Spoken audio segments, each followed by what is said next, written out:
Assalamualaikum warahmatullahi wabarakatuh. Selamat pagi, apa kabar semuanya? Siswa-siswi, peserta didik, para sobat pembelajar yang membanggakan. Semoga dimanapun kalian berada dalam keadaan sehat walafiat. Amin. Dan tetap semangat dalam kegiatan pembelajaran daring. Berjumpa kembali dengan saya M. Abdul Syarif, mengampu mata pelajaran informatika. Pembahasan kita kali ini yaitu mengenal dan menerapkan berpikir komputasional dan praktik lintas bidang. Materi ini dimaksudkan adalah diharapkan kita sebagai pembelajar, para sobat pembelajar mampu mengenal dan menerapkan berpikir secara komputasi. Secara alamiah, manusia harus memiliki kemampuan berpikir yang baik. Dengan memiliki kemampuan berpikir yang baik ini nantinya diharapkan pada saat kita menemukan sebuah masalah, menghadapi suatu masalah, kita mampu memberikan ide-ide kreatif atau solusi-solusi kreatif yang mampu mencegah masalah yang kita hadapi. Dan di sini kita diharapkan mampu memiliki wawasan pengetahuan yang baik ya, sehingga diharapkan mampu meningkatkan literasi digital, meningkatkan kemampuan membaca, pengetahuan apapun yang kita baca yang dapat memberikan informasi yang positif, informasi yang baik buat kita. Dan nantinya pada saat kita menemukan sebuah masalah, kita mampu memberikan solusi-solusi yang baik, mampu menganalisis suatu masalah tersebut sehingga nantinya dapat memberikan solusi masalah yang kita hadapi. Baik, kita langsung saja masuk pada pembahasan yaitu mengenal dan menerapkan berpikir komputasional. Masuk pada slide pertama yaitu peta konsep. Peta konsep di sini merupakan ringkasan utama atau poin-poin utama dalam setiap bab yang merupakan ringkasan utama yang akan dipelajari nantinya dalam bab berpikir komputasional dan praktik lintas bidang. Di sini terdiri atas 3 poin utama yaitu pola dan jaringan, algoritmi, dan praktik lintas bidang. Berbicara pola dan jaringan artinya mencari bentuk yang sama, mencari penyelesaian yang sama yang bisa diterapkan untuk memecahkan masalah yang lain. Di sini bisa digambarkan dengan membuat penyelesaian masalah yang ada berupa langkah-langkah tahapan dalam bentuk diagram atau biasa yang kita kenal dengan istilah flowchart. Algoritmi artinya memberikan suatu perintah atau tindakan yang akan kita kerjakan. Nah, implementasinya menggunakan robot. Jadi implementasi menggunakan robot sebagai perangkat unitnya menggunakan robot. Nanti robot diberikan tindakan, diberikan input, kemudian proses dan outputnya adalah untuk obstacle avoiding, artinya di mana robot tersebut bisa menghindari penghalang. Nanti menggunakan salah satu aplikasi seperti aplikasi Matchblock itu membuat sebuah source program dan nanti robot tersebut bisa menghindari penghalang. Kemudian line follower artinya sama membuat sebuah source program di mana nanti robot tersebut outputnya adalah dia akan mengikuti garis rangkaian yang diberikan melalui sensor yang ada pada robot tersebut. Match solver sama seperti line follower artinya mengikuti garis rangkaian yang diberikan, dan match solver di sini bisa memberikan keputusan juga, memberi keputusan artinya tidak hanya mengikuti arah yang sudah diarahkan tapi juga bisa menentukan keputusan sendiri tanpa harus mengikuti jalur yang sudah disediakan. Kemudian praktik lintas bidang artinya bahwa TIK, teknologi informasi dan komunikasi, perangkat komputer, perangkat gadget dan sebagainya yang sudah masuk dalam setiap sisi kehidupan manusia diterapkan dalam berbagai bidang, termasuk dalam bidang pendidikan.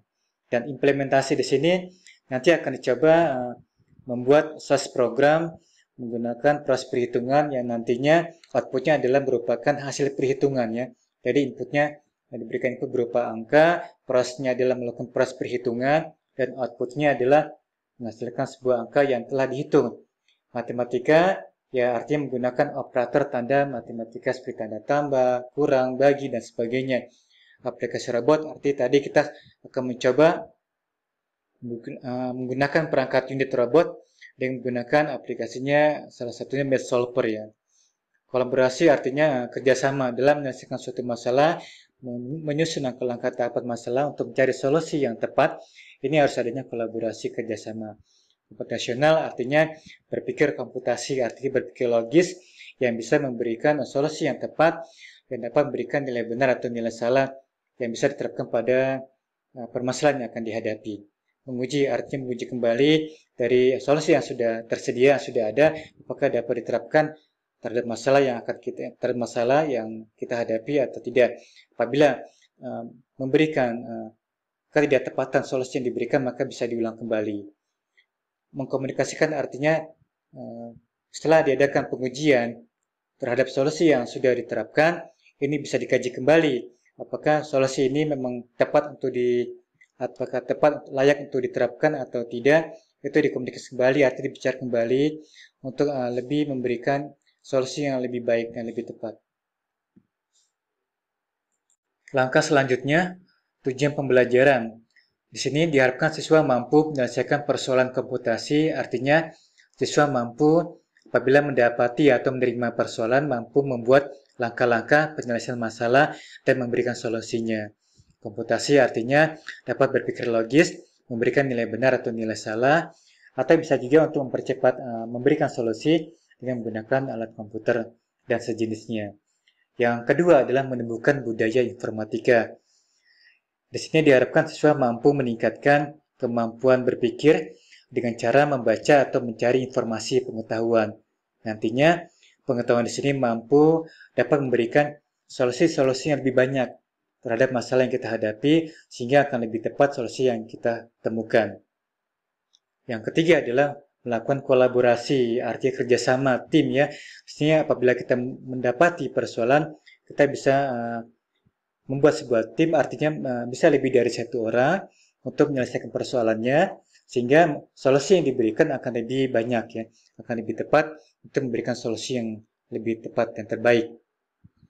Atau bisa juga kita menggunakan tiga unsur utama, yaitu manusia sebagai pembuat masalah, artinya membuat rangkaian penyelesaian masalahnya. Yang kedua, menggunakan software atau aplikasi untuk membantu mempercepat proses mencari solusinya, dan komputer sebagai media, sebagai perangkatnya.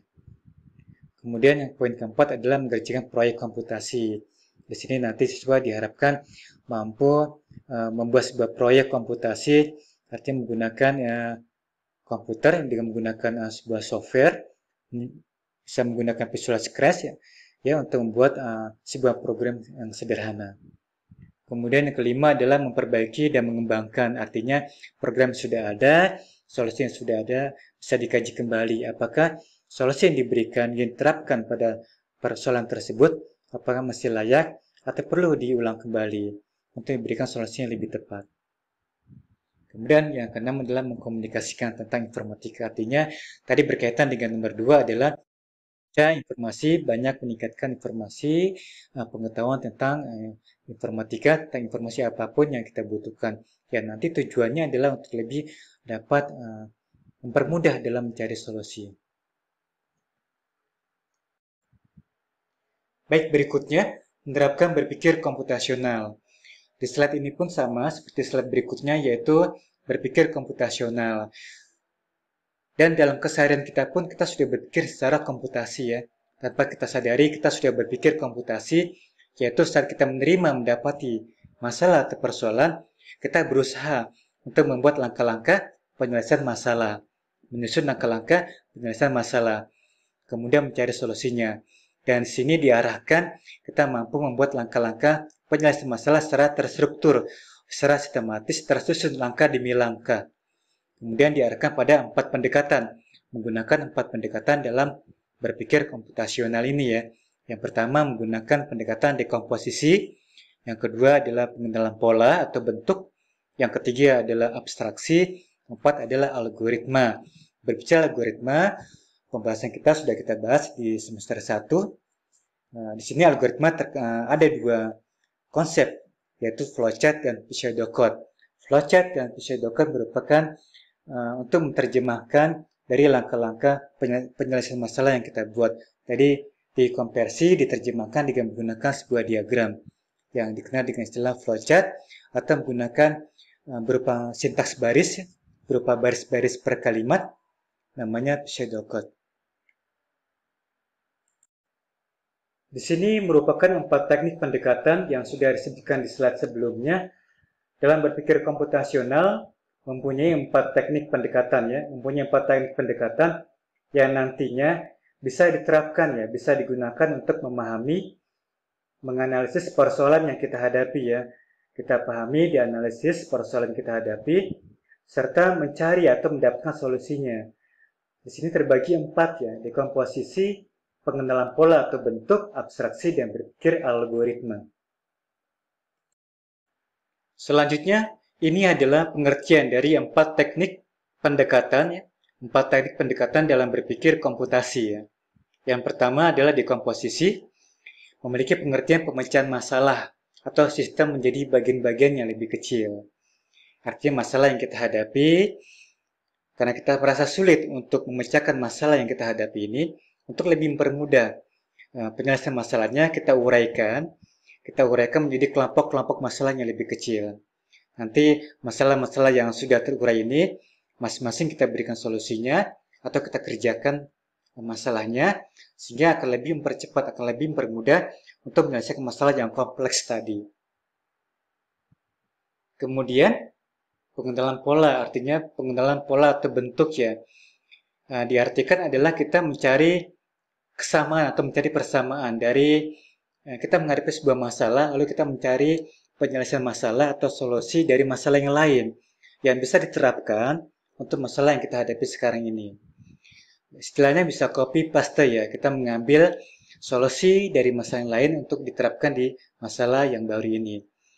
Mungkin nanti kita bisa menambah atau mengurangi beberapa penyelesaian masalah yang bisa disesuaikan dengan masalahnya.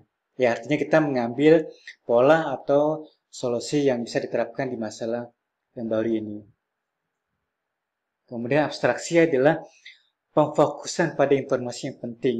Artinya saat masalah yang sudah kita uraikan menjadi masalah-masalah yang lebih kecil, bisa kita hilangkan masalah-masalah yang kita anggap kurang penting, karena tujuan untuk lebih mempermudah, mempercepat penyelesaian masalah. Sehingga masalah yang kompleks tadi bisa lebih teruraikan, bisa lebih terpecahkan dan terselesaikan. Yang terakhir adalah berpikir algoritma. Berpikir algoritma artinya memberikan instruksi atau perintah atau tindakan ya, memberikan perintah atau instruksi langkah demi langkah untuk menyelesaikan persoalan. Dan biasa langkah-langkah penyelesaian masalah ini kita terjemahkan dalam bentuk sebuah diagram, dalam bentuk sebuah gambar yang kita kenal dengan istilah flowchart. Karena flowchart adalah identik dengan menggunakan gambar-gambar, di mana gambar-gambar di sini masing-masing memiliki identitas, memiliki pengertian ya, input, proses, output ya. Atau menggunakan pseudocode ya. Pseudocode ini adalah berupa baris-baris kalimat ya, baris-baris kalimat perintah yang bisa meliputi input, proses, dan output ya. Namanya pseudocode. Dan ini sudah kita pelajari di bab semester 1 ya, tentang algoritma percabangan.